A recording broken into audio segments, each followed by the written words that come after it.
This is the WWE Smackdown July 5, 2024 full show results video which takes place at Scotiabank Arena in Toronto, Ontario, Canada. Main event Jey Uso makes his entrance and gets on the mic and saying tomorrow is Money in the Bank, and if you want him to be the new Mr. Money in the Bank, he wants to hear you say yeet, and indeed much of the crowd says yeet.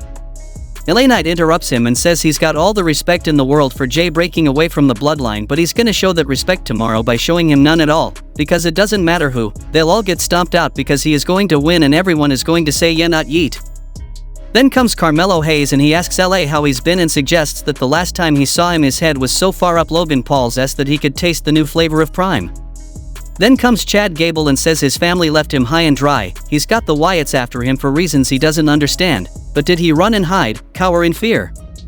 Then comes Andrade El Idolo, and says dreams don't win matches, especially not dangerous matches like Money in the Bank. Then comes Drew McIntyre and says CM Punk isn't here but his family is with him, and he shows his pilfered bracelet off.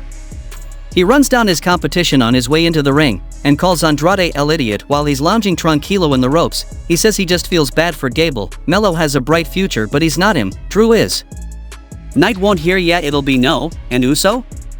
How did he get them to let him into Canada? The brawl pops off, men falling one by one until Drew McIntyre is left standing tall. LA and Jey manage to recover and team up to send him packing with stereo lariats, and they circle like fighting cats but ultimately keep it cool. Bayley is interviewed backstage and she talks about how grueling and rewarding Money in the Bank is, and you gotta stay sharp and focused to cash in successfully. Chelsea Green rolls up to call her irrelevant and says she wouldn't even be champion if she hadn't been taken out of that #1 contenders deal.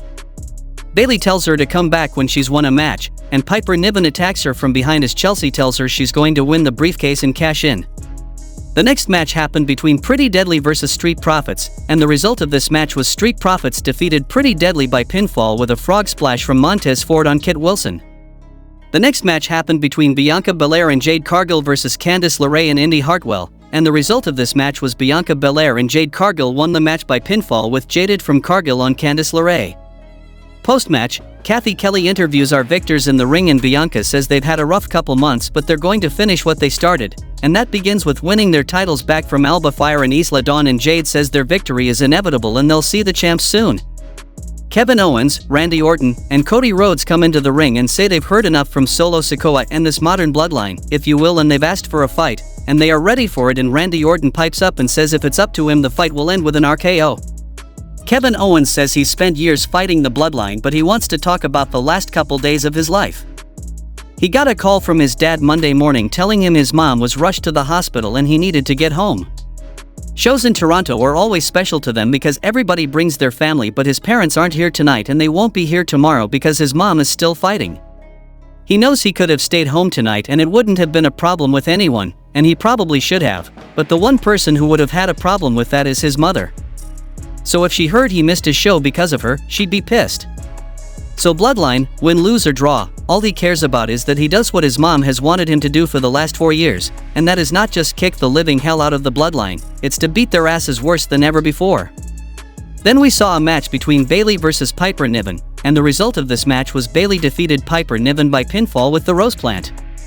Post-match, Nia Jax attacks Bayley and drops the leg on her, but Mia Yim is here with a kendo stick to run Nia Jax off.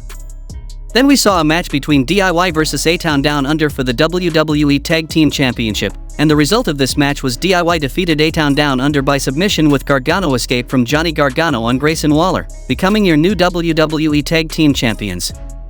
Solo Sikoa has a promo video for us and he's got the lei of the Tribal Chief in his hands, with Gorillas of Destiny and Jacob Fatu standing behind him. He says Roman Reigns wasn't man enough to defend their title or legacy at WrestleMania, and thus he's Tribal Chief now and he's going to take the title from Cody Rhodes. Fatu puts the lei around his neck and they throw their ones up and the show goes off the air.